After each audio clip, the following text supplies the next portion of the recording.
The morning sky over New Guinea was a muted sheet of silver, the kind that blurs the horizon and hides danger in its folds. Pilots had learned to fear that kind of sky. For a year, it belonged to the Japanese, zero-fast, agile, and undefeated across the Pacific War. On most days, American pilots climbed into their cockpits, knowing they were outnumbered, outmaneuvered, and often outmatched. But on this morning, something felt different. 12 P-38 Lightning fighters rose through the humid air, their twin-boom silhouettes cutting clean lines against the clouds. Among them was a quiet young man from Wisconsin, a pilot whose face still held the softness of farm country, but whose instincts carried a sharpness the Pacific theater had not yet seen. He said nothing unusual. He made no heroic speech. Yet the moment his P-38's engines settled into their steady roar, the balance of the air war began to shift. Before the day was over, Japanese pilots would speak of an American fighter ace who fought with impossible precision, someone who struck fast, disappeared, and returned from angles no one anticipated. Who was this pilot, and how did he rise from obscurity to become the most feared man in the Pacific sky? Long before the Pacific War carved its scars across the ocean, Richard Bong learned the quiet disciplines that would one day shape an American fighter ace. He grew up in the cold winds and tall pines of northern Wisconsin, on a modest farm where work came with no shortcuts and no excuses. Each morning began with frost on the fields and ended with the quiet hum of rural life chores. School, the rhythm of a family that valued duty over comfort. It was in 1928, when Bong was 8 years old, that destiny first circled overhead. Mail planes, bound for President Calvin Coolidge's summer retreat, passed directly above the Bong farm, their engines rumbling like distant thunder. Other children might have watched and forgotten. Bong did not. In later letters, he wrote that something in him changed that summer. Flying was no longer a dream. It became a direction. By high school, he was known for sharp observation and calm judgment traits, uncommon in someone his age. He excelled academically, but it was his marksmanship and patience in the Wisconsin woods that revealed a deeper instinct, an understanding of angles, timing, and the importance of waiting for the perfect moment. These would become the foundations of his aerial combat philosophy. When he joined the civilian pilot training program in 1938, instructors noted a quality that could not be taught. Bong seemed to see the sky differently. He did not merely control an aircraft. He anticipated its behavior. His solo flight on his 20th birthday confirmed it. He handled the Piper Cub with a balance of confidence and humility, absorbing every detail as if the air itself were speaking to him. The world changed in 1941. 6 months before Pearl Harbor, Bong enlisted in the Army Air Corps Aviation Cadet Program. At Luke Field, Arizona, he trained under officers who would later become legends in their own right, including Captain Barry Goldwater. Goldwater remembered him not only for accuracy with a machine gun, but for the analytical mind that evaluated each burst of fire like a mathematician studying an equation. Still, nothing prepared Bong more than the first time he sat inside the cockpit of the P-38 Lightning. Its twin engines growled with a promise of speed and reach unmatched in the Pacific theater. Many pilots feared its complexity. Bong embraced it. He understood immediately that the Lightning's strengths, altitude, acceleration, and concentrated nose-mounted firepower were exactly what an American fighter ace would need against the Japanese Zero.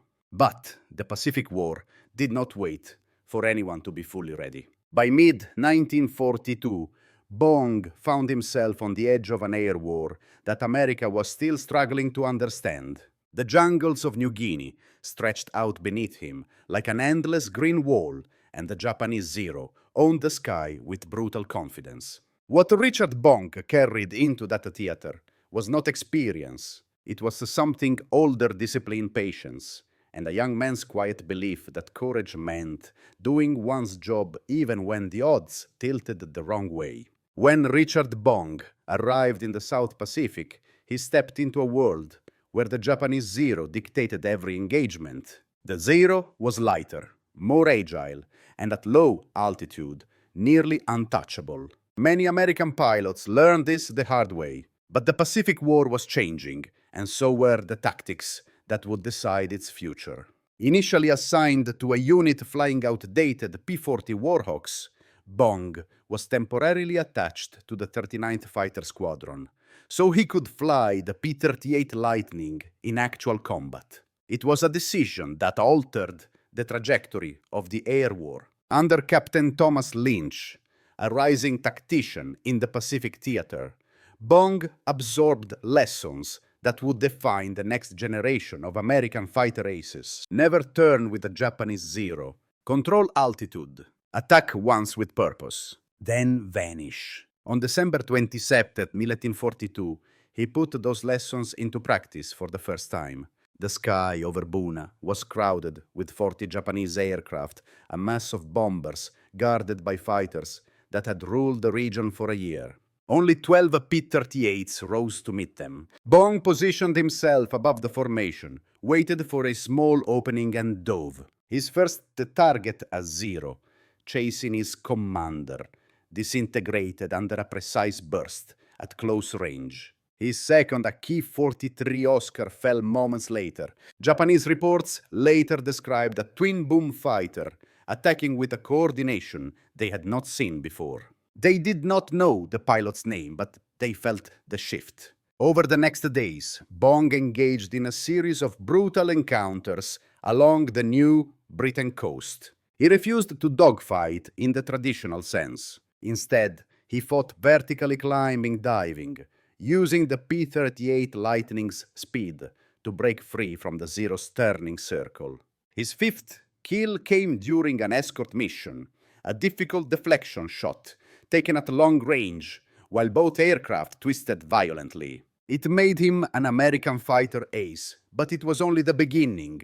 By April 1943, Bong had earned 10 victories and a reputation for calm, controlled aggression. He fired only when the shot was certain. He never chased too far, and he always returned with the same methodical debrief, notes, angles, timing, mistakes, improvements.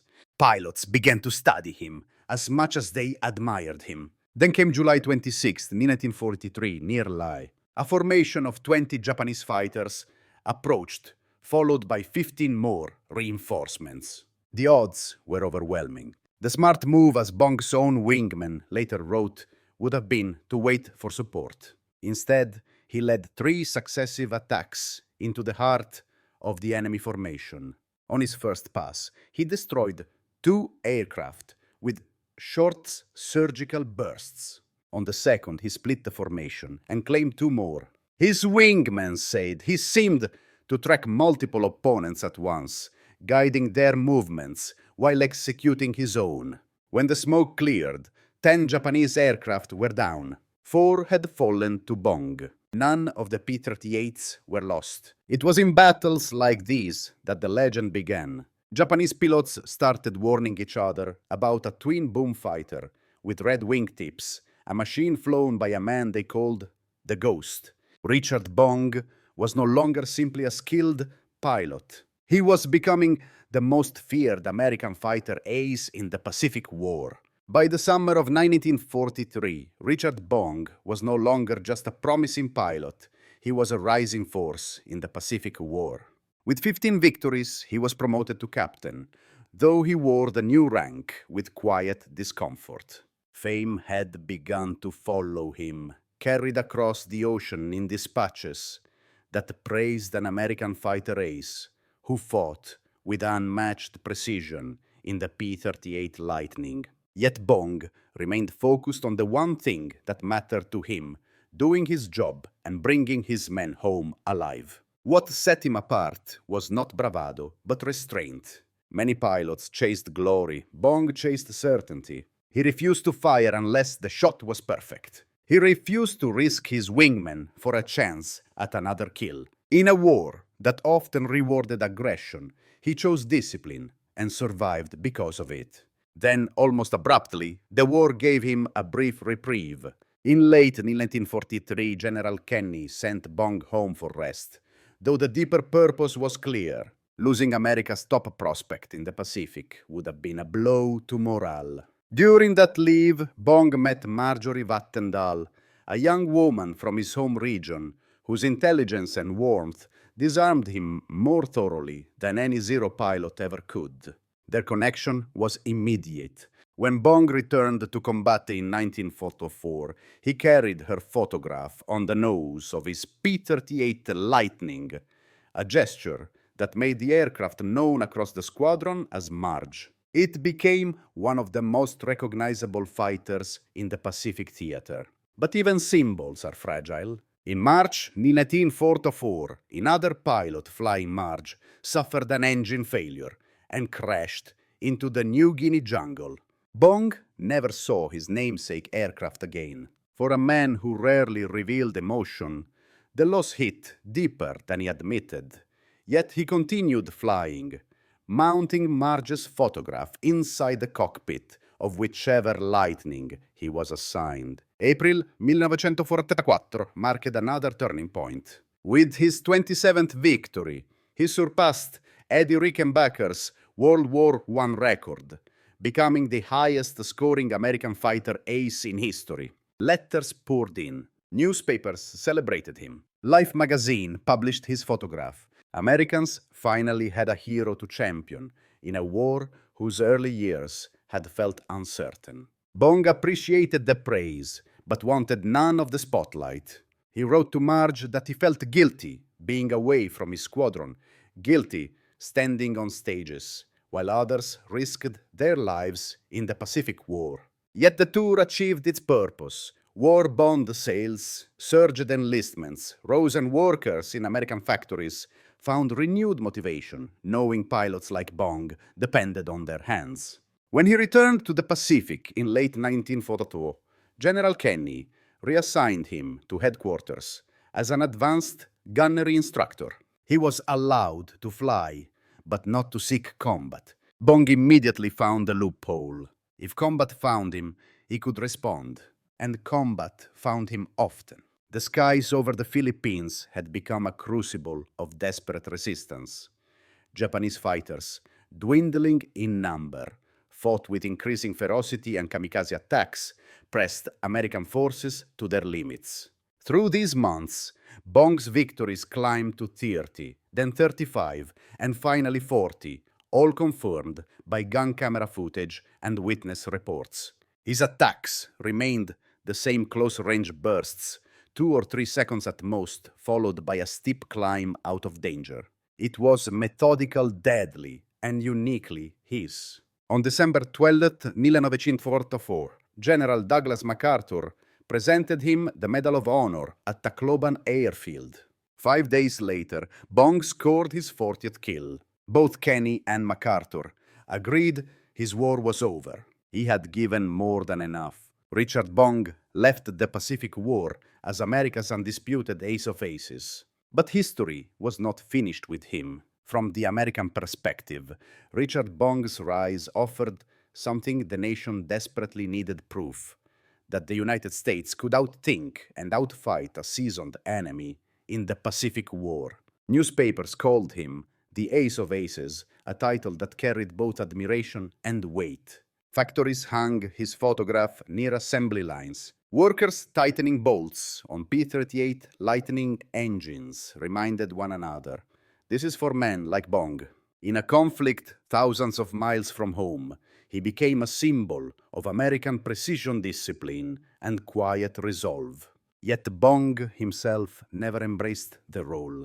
In letters to Marge, he admitted discomfort with public attention. He felt out of place at speeches and ceremonies, believing that the real burden of the war was carried by those who remained in the Pacific theater. This humility only amplified the respect he commanded back home. To many Americans, he represented an ideal, the citizen warrior who fought because duty required it, not because glory beckoned. Across the ocean, however, the name Richard Bong carried a very different meaning. Japanese pilots began warning new aviators about a twin-boom fighter with red wingtips, a P-38 Lightning, flown by a man they nicknamed the Ghost. After-action reports in the final years of the Pacific War reveal a shift from confidence to anxiety. The Japanese Zero had dominated early battles, but it was designed for maneuverability, not durability. Against Bong's energy tactics, high-altitude approaches, steep diving attacks, and rapid disengagement, the Zero stood little chance. Saburo Sakai, one of Japan's most respected aces, later admitted that the appearance of the P-38 changed the psychological balance of the war. American pilots could now choose the terms of engagement. They could strike from above, break contact, and return when conditions favored them. The Japanese Zero was forced into a defensive posture it had never been designed for. Bong's influence extended far beyond his personal victories. His combat reports became instructional material. His close-range firing philosophy, wait, close the distance, then fire, a controlled burst, was woven into US fighter training doctrine. He demonstrated that air superiority was not won through reckless pursuit, but through preparation, discipline, and analysis under pressure. By late 1944, both sides understood the truth. Richard Bong had reshaped the air war in the Pacific theater.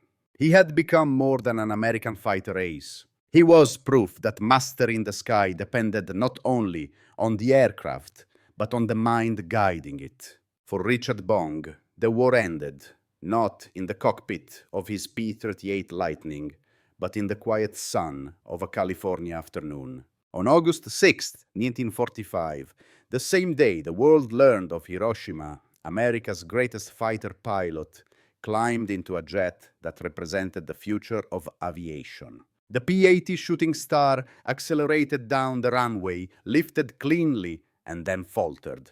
A failing fuel pump, a split-second decision, and too little altitude to survive the fall. After more than 200 missions in the Pacific War, after defeating the Japanese Zero again and again, the ace of aces lost his life within sight of home. He was 24 years old. Across the United States, the news felt like a punctuation mark on the war, not triumphant, but somber. Marge Bong, married only 6 months, faced a grief that never fully softened. General Kenny attended the funeral himself, standing beside the family who had sent a quiet Wisconsin farm boy to fight in distant jungles.